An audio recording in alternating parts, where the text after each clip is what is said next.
SAP Business One 10.0 Security Enhancements. We would like to introduce a couple of security enhancements: database instance registration, company database configuration, or the data access. Let's have a look to the first feature, the database instance registration. The current enhancement is affecting only the SAP Business One 10.0 running on Microsoft SQL Server because the Windows authentication was not enabled previously for SAP Business One version for SAP HANA.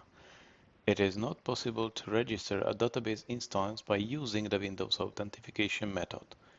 The delegation of the Windows authentication to the database authentication was disabled due to security reasons.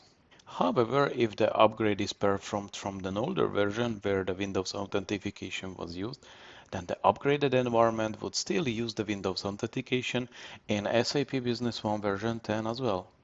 On the other hand, it is possible to add a new database only with the database authentication.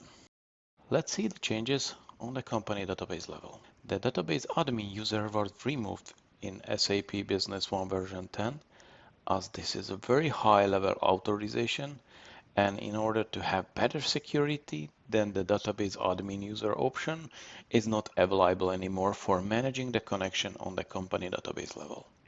The most secured and the recommended option is to specify a database user for each Business One user. The system automatically generates a pair of database users without the administrator privileges for each SAP Business One user. The next chapter is about the changes in the data access. The SAP Business One user session is isolated to the tenant or to customer database.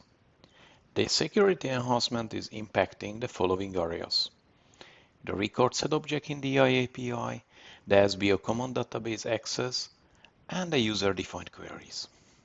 It is not possible to use the record set object anymore in SAP Business One DI API in order to manipulate with the data from another database.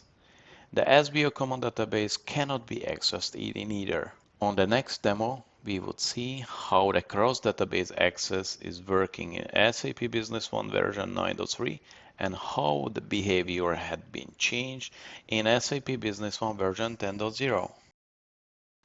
First of all, we would execute a user-defined query in SAP Business One 9.3 by using the query generator. The query is retrieving the company database name from the current database and from an additional company database restored on the same SAP HANA environment. We would run the same user-defined query in the company database having SAP Business One 10.0. The system definition had been changed and it is not possible to collect additional information from the different company database. Thank you.